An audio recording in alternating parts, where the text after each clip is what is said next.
हे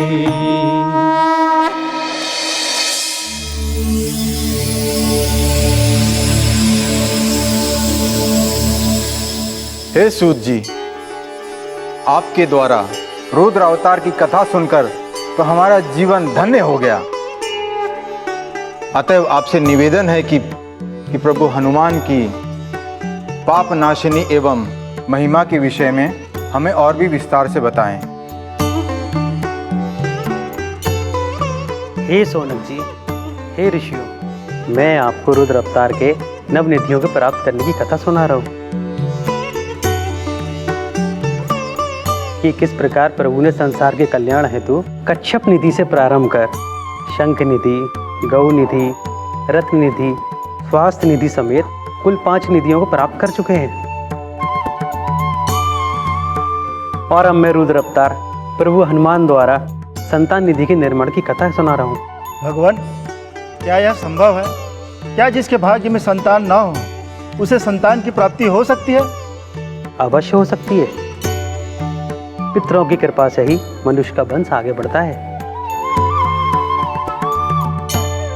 तथा प्रभु हनुमान इस तथ्य और सत्य दोनों को ही भली भांति जानते थे कि रानी सत्यवती केवल पितरों के ही आशीर्वाद से संतान को प्राप्त कर सकती है। इसलिए उन्होंने कंठल वंश के पितरों से बात की।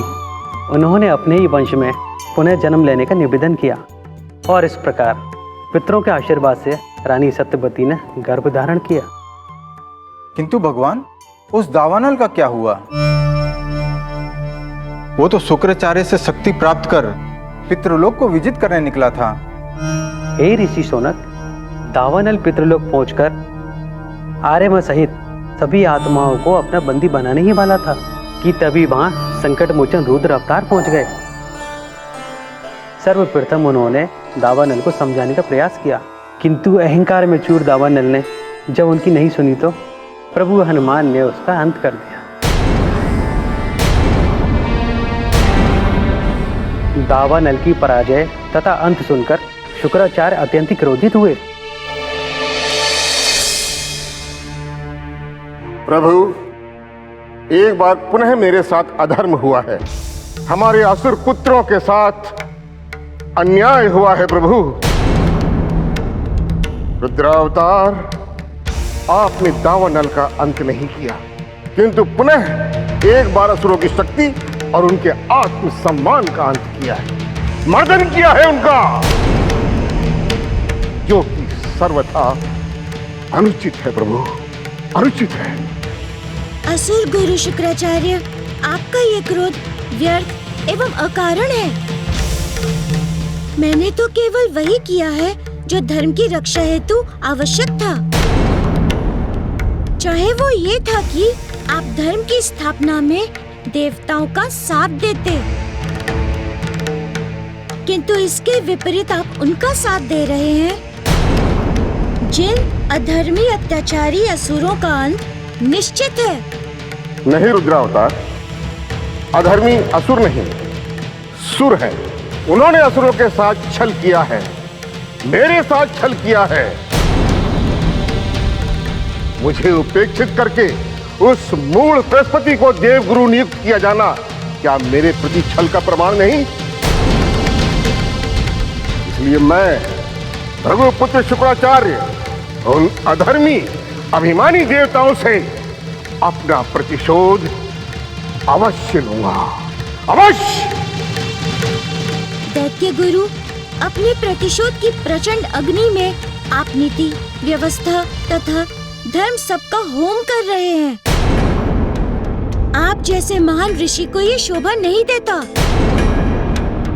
आप मेरे रुद्र रूप के भक्त हैं, इसलिए मैं ये नहीं चाहता कि असुरों की भांति मेरे हाथों आपका भी कोई अहित हो।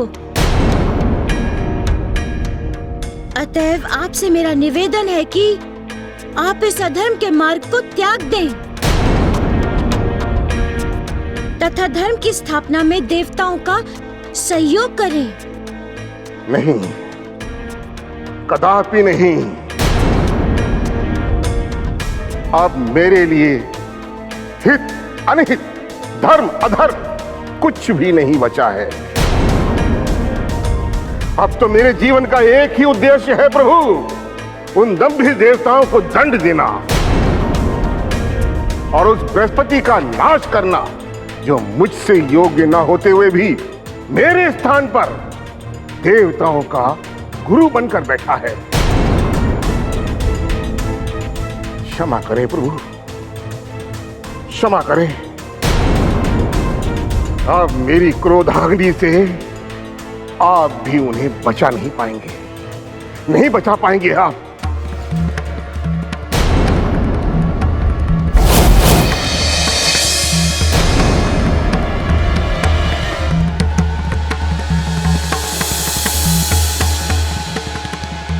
ऋषिवर, आपके आत्मसम्मान को जो ठेस पहुंचा है उसका भान है मुझे।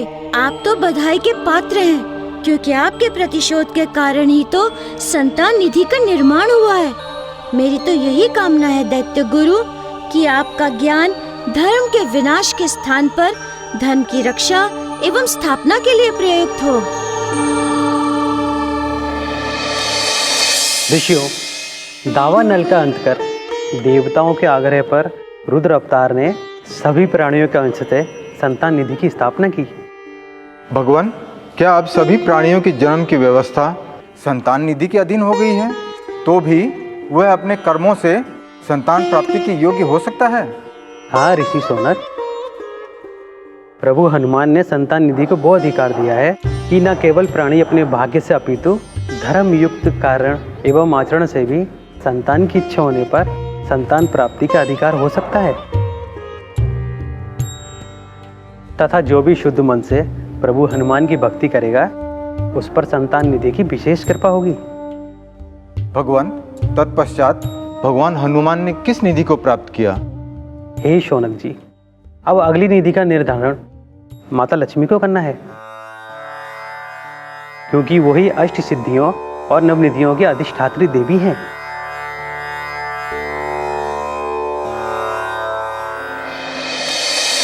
माता, प्रभु हनुमान अष्ट सिद्धियों को पहले ही प्राप्त कर चुके तथा आप संतान निधि को प्राप्त कर 9 निधियों में 6 निधियां प्राप्त कर ली हैं।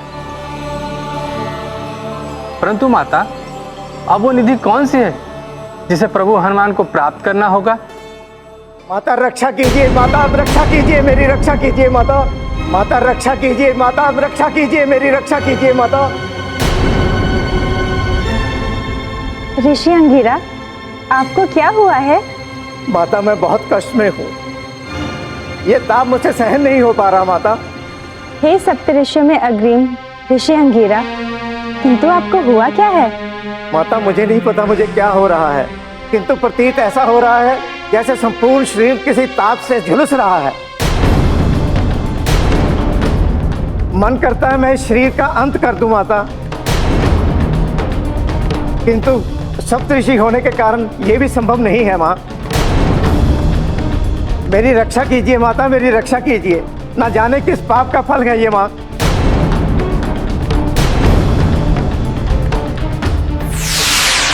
नारायण नारायण। ऋषि अंगिरा, आप किसी अन्य के पाप का नहीं अपितु अपने ही पाप का फल भोग रहे हैं। देवर्षि, ये आप क्या कह रहे हैं? मैं सत्य कह रहा हूं माते। पुत्र मोह में आकर ऋषि अंगिरा ने शुक्राचार्य जी के साथ अन्याय किया है।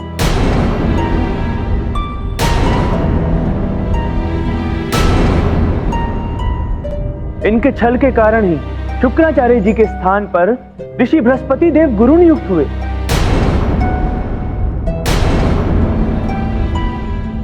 इसलिए आज इनके पाप कर्मों का फल असहाय ताप रूप में इन्हें प्राप्त हुआ है।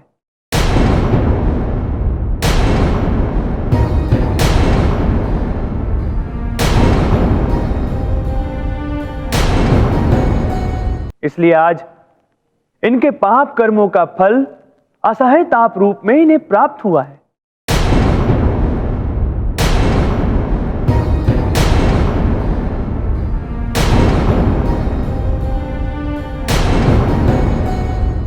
मैं इस पाप का प्रायश्चित करना चाहता हूँ माता। कृपया मुझे मुक्ति का मार्ग बताइए।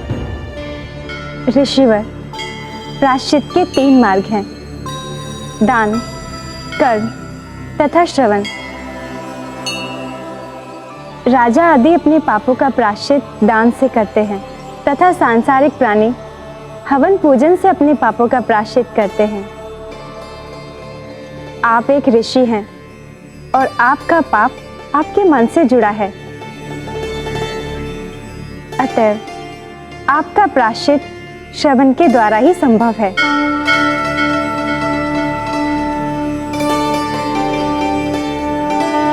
यदि आप मन को पवित्र करने वाली, समस्त विकारों को हरने वाली, भक्ति तथा ज्ञान दाहिनी अष्ट सिद्धियों की कथा का श्रवण करें, इस क्रिया से आपको आपके पाप से मुक्ति मिल जाएगी।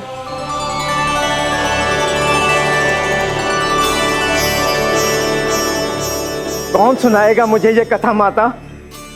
रुद्र अवतार मारुति, वो ही इस कथा को सुनाने में समर्थवान हैं, क्योंकि इस संसार में एकमात्र उन्होंने ही अष्ट सिद्धियों को प्राप्त किया है। उनके श्रीमुख से कथा श्रवण करते हुए आपके सभी पापों का नाश हो जाएगा। उनके श्रीमुख से कथा श्रवण करते हुए आपके सभी पापों का नाश हो जाएगा। धन्यवाद माता, मुझे मुक्ति का मार्ग बताने के लिए आपका बहुत बहुत धन्यवाद।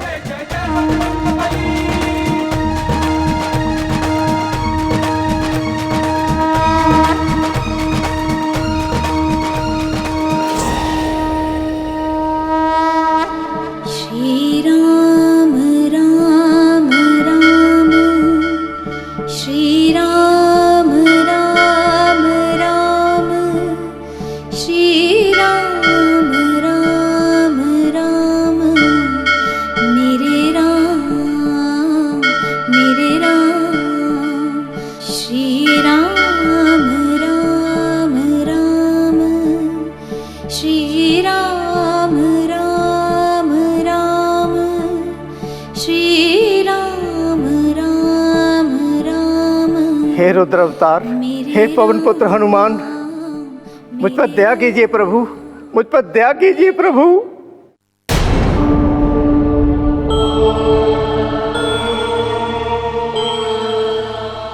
सप्तऋषि अंगीरा, आप यहाँ? हाँ प्रभु, मैं अपने पापों की मुक्ति हेतु आपकी शरण में आया हूँ प्रभु।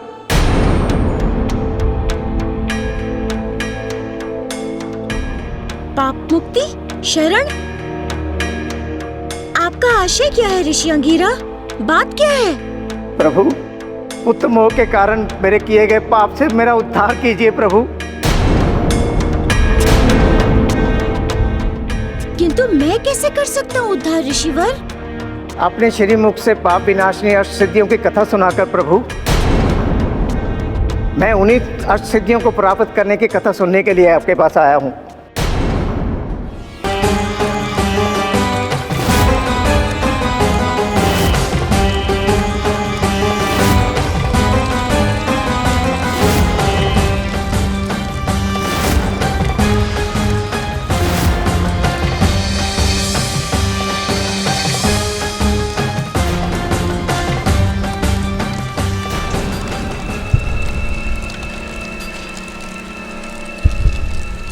अनेकों बार मेरी पराजय हो चुकी। देवताओं पर विजय प्राप्त करने के मेरे हर बार ऐसा नहीं होगा, क्योंकि मेरा ये यज्ञ तब तक अनवरत चलता रहेगा जब तक मैं ऐसे शस्त्र और ऐसे असुर का निर्माण नहीं कर लेता जो देवताओं का नाश कर। देवों, मैं फिर लौटूंगा मैं। बृहस्पति, तुम अधिक दिन तक देवगुरु नहीं रह पाओगे।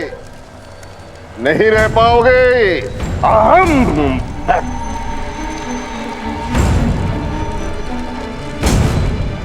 प्रणाम गुरुदेव। कहो, क्या समाचार लाए? गुरुदेव, ऋषि अंगीरा अपने पाप की अग्नि में जल रहा है, किंतु एक समाचार यह भी है कि वो शीघ्र ही पाप मुक्त होने वाला है,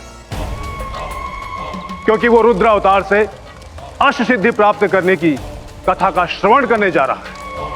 सुंदर, अति सुंदर। इसका अर्थ यह हुआ कि ऋषि अंगिरा को इस बात का बोध है कि उसने मेरे साथ छल करके बहुत बड़ा पाप किया है, किंतु मैं उसके इस पाप से उसे कभी मुक्त नहीं होने दूंगा। अब सदा के लिए उसका ये अंतर्बोध जीवित रहेगा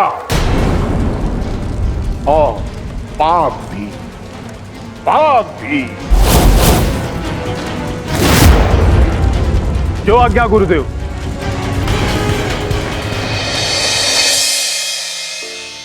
संसार में एकमात्र आप ही हैं प्रभु जो इस कथा को सुना सकते हैं। अतएव कृपा कर मुझे आप वो कथा सुनाएं, आप मुझे पाप मुक्त करें प्रभु।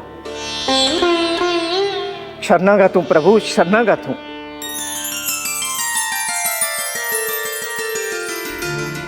ठीक है ऋषिवर, मैं अष्ट सिद्धियों को प्राप्त करने की कथा अवश्य सुनाऊंगा,